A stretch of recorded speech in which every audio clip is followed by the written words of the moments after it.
Você sabia que João Batista chamou os maiores religiosos da sua época de cobra venenosas? Feio, hein? João Batista, ele também foi chamado por Jesus como o maior homem do mundo. E a gente vai entender hoje que para não ser um religioso precisa ter algo na sua vida. E é sobre ele que nós vamos falar hoje, para que a gente possa entender o que é o verdadeiro arrependimento.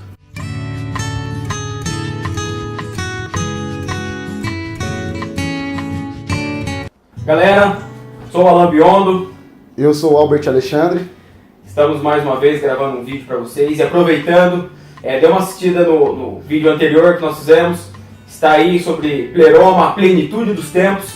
E esse vídeo de hoje será a continuação de um panorama sobre o Novo Testamento. Fica conosco, vai ser algo aí de Deus para a sua vida. Galera, então, como nós vamos falar hoje de João Batista, importante a gente poder dar uma olhada lá para onde na época que ele vivia, como que estava esse povo, como estava vivendo essa geração, essa nação, como que estava sendo conduzida pelos grandes líderes religiosos. A nação havia se desviado de Deus, a religião estava corrompida, a economia abalada, os pobres sendo explorados cada vez mais. A religião estava nas mãos de uma classe sacerdotal, perdida ao liberalismo teológico e à ganância financeira. Os fariseus, na tentativa de resgatar a ortodoxia, perderam-se numa infinidade de regras, mesquinhas e hipócritas. Percebe? Cortando você quase engasgou. Foi bom. Você quase engasgou. Tem problema. Mas percebe como que o pano de fundo da história de João Batista tem muito a ver com os dias de hoje? Demais. A hipocrisia religiosa, a liberalidade teológica que nós estamos vivendo hoje. Entendendo, esse João Batista trazendo esse arrependimento, nos mostra ele sendo o precursor, de Jesus Cristo, pregando esse arrependimento no deserto, chamando a atenção e realmente batendo de frente com grandes líderes religiosos da época, os chamando realmente de raça de víboras, de vários tipos aí de serpentes venenosas, onde enganava e envenenava o povo. O João acorda a nação da sua sonolência espiritual e traz uma poderosa movimentação das multidões em toda a Palestina. Algo realmente interessante para a gente poder entender qual que é essa pregação que João Batista nos traz falando sobre arrependimento. E a gente pode trazer um entendimento muito legal para esse bate-papo nosso, mostrando que, na verdade, o Evangelho tem sido escasso hoje, uma fuga nos púlpitos das igrejas na questão do arrependimento. Há líderes hoje pregando nos púlpitos da igreja que nunca tiveram arrependimento, há líderes hoje falando do Evangelho que nunca entenderam o que João Batista fez na história, o que João Batista trouxe para que a gente possa entender esse Jesus que vai ser pregado um pouco mais adiante. Interessante, então, falando sobre essa mensagem de um grande líder, que infelizmente hoje no Brasil nós temos líderes, só que tem nos conduzido aos lugares e a pastos errados. Então eu gostaria de ler o texto para a gente poder iniciar a história, chamado e o ministério, essa grande pregação de João Batista. Marcos capítulo 1, do verso 1 ao 4, diz assim: a boa notícia que fala a respeito de Jesus Cristo, Filho de Deus, começa a ser dada, como o profeta Isaías tinha escrito, e ele escreveu o seguinte: Deus disse, eu enviarei o meu mensageiro adiante de você, para preparar o seu caminho. E o profeta escreveu também: alguém está gritando no deserto, prepara o caminho para o Senhor passar, abra as estradas retas para ele. E foi assim que João Batista apareceu no deserto, batizando o povo e anunciando esta mensagem: arrependam-se de seus pecados e sejam batizados, que Deus perdoará vocês. João Batista como precursor, o cara que está anunciando o arauto que traz a mensagem de Deus à vida dos líderes religiosos da época. E qual mensagem que vai nos aplicar na nossa vida através do arrependimento? Que o Evangelho ele só tem uma entrada se é pelo arrependimento. Nós podemos fabricar o Evangelho nas emoções, nós podemos fabricar o Evangelho nas atitudes assim externas, mas o Evangelho, a evidência do Evangelho é o arrependimento. A evidência de entrar no reino é o arrependimento. E esse arrependimento hoje precisa ser pregado de novo nas igrejas. O reino precisa ser pregado, mas a primeira evidência do reino é o arrependimento. Nós podemos sintetizar que a evidência de um salvo é que ele tem arrependimento e fé. E a contrapartida do arrependimento e fé, ele tem a conversão. Ele tem um sinal público de que agora ele mudou de direção. Está caminhando em sentido de uma mudança de vida. E é justamente isso que o texto, se você quiser ler o texto, para que a gente possa continuar nosso bate-papo. E o texto que você, né, nos remete a ler agora mostra o quanto importante é que Jesus, no começo do seu ministério, ele vai começar anunciando arrependimento. Como o Albert disse, o texto Marcos capítulo 1, verso 14 e 15 diz assim: Depois que João foi preso, Jesus seguiu para a região da Galiléia e ali anunciava a boa notícia que vem de Deus. Ele dizia: Chegou a hora, o reino de Deus está perto, arrependa-se dos seus pecados e creia no Evangelho. Caraca, então você está dizendo que essa pregação de arrependimento, esse anunciando essas boas novas do reino e do Evangelho, nos arremete a ter uma mudança de vida? Uma mudança de vida. E é isso justamente que nós estamos deixando de falar do Evangelho.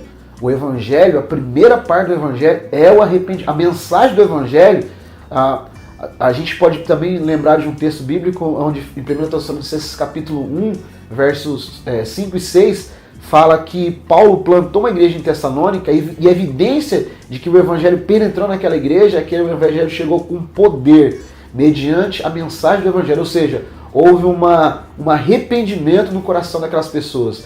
Então a gente pode entender assim: quando eu prego a mensagem, quando eu prego a mensagem do Evangelho, a evidência que Deus está fazendo a obra é que Ele traz arrependimento no coração das pessoas. Qual que é a diferença entre arrependimento e remorso?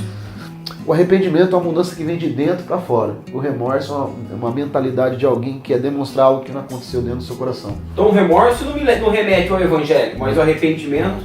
Para a gente responder o remorso e o arrependimento, a gente pode pegar dois apóstolos, Pedro e Judas. Pedro, ele errou, traiu o Senhor, mas ele teve uma conversão. Ou seja, algo aconteceu dentro do coração de Pedro, um arrependimento que implicou ele ter uma conversão, uma mudança de direção em buscar o Senhor, em mudar a sua vida, mudar o seu coração, e caminhar em direção ao Senhor. Judas, ele teve arrependimento? Não, teve um remorso. O remorso, por quê? Porque ele não teve uma mudança de dentro para fora. Sim. Então, isso que nós estamos tentando mostrar no vídeo de hoje. Que o verdadeiro arrependimento é uma mudança no coração. É um coração novo. É um coração transformado pela mensagem do Evangelho. E essa mudança de transformação do Evangelho não é fabricada por mim e nem por você. Não é fabricada por mim nem por você. É um joguinho assim. Ficou bom, né? Um joguinho, né? Mas assim, é justamente isso. É uma mensagem feita por Deus, mediante a obra do Espírito Santo. Eu gostaria de só ler um texto, então, Romanos 2, verso 2.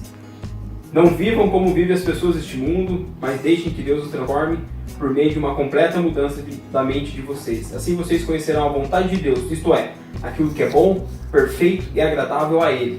Sim. Então esse texto realmente nos mostra como que esse arrependimento trabalha dentro do nosso interior e reflete isso no nosso exterior. Então é uma obra de dentro para fora. Sim. E é uma obra que ela é contínua e aprofundada. Sim. É isso? Sim. Vai ter a palavra concluindo? Não precisa concluir. Pode ser hora da revisão. Concluído! Hora da revisão. E atenção, se liga aí que é a hora da revisão. Concluindo então o nosso bate-papo de hoje, gostaria que o Alan pudesse ler um texto para que nós possamos pensar juntos a respeito do arrependimento. Legal. No contexto cristão que nós estamos dizendo hoje. Bacana. O texto é 2 Timóteo, capítulo 2, verso 25, diz assim: Devem corrigir com mansidão o que lhe opõe, na esperança de que Deus lhe conceda o arrependimento, levando-os ao conhecimento da verdade. É justamente isso. Então, nós temos que entender que esse arrependimento é uma obra exclusivamente de Deus. Mas esse arrependimento só vai poder vir através da mensagem do Evangelho.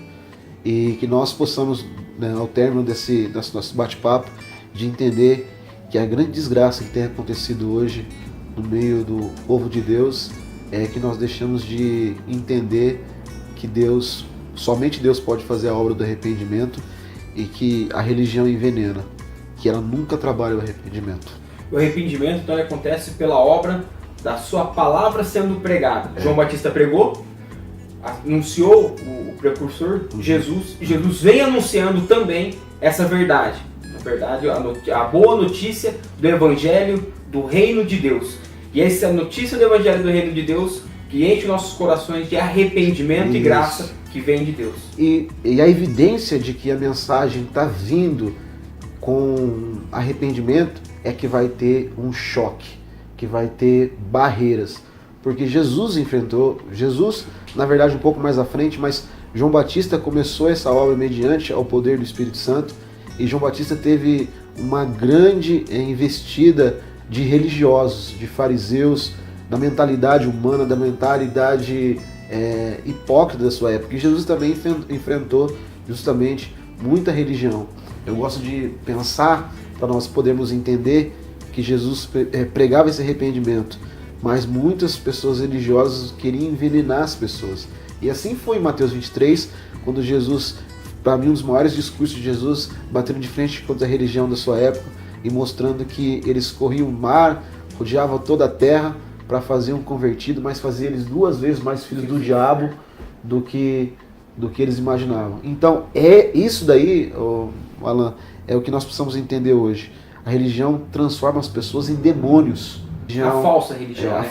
A religião é um religar, né? Justamente. Mas a falsa religião... Obrigado pela correção. Justamente, a falsa religião. E a falsa religião, ela traz justamente isso. Essa manipulação das massas, essa obra feita através da prosperidade, através do humanismo, do relativismo, de tantas coisas assim que nós temos visto, que isso tem afastado muitas pessoas à fé cristã, ao Evangelho.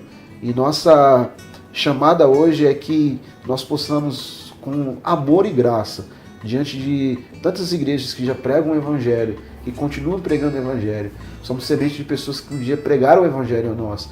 E é justamente isso que a gente quer resgatar através desse vídeo, de que o verdadeiro arrependimento Deus dá mediante a pregação do Evangelho.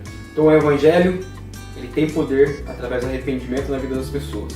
O Evangelho sem arrependimento, ele serve simplesmente para algo que não... Para envenenar.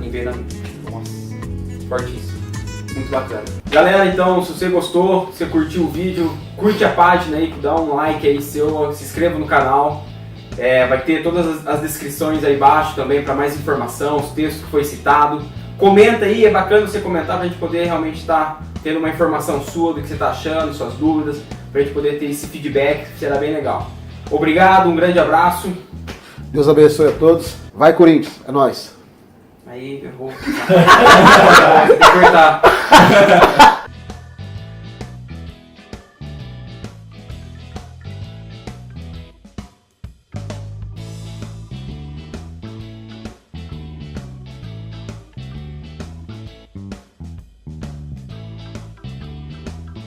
Pra Vocês já perceberam que em 2 mil anos de história,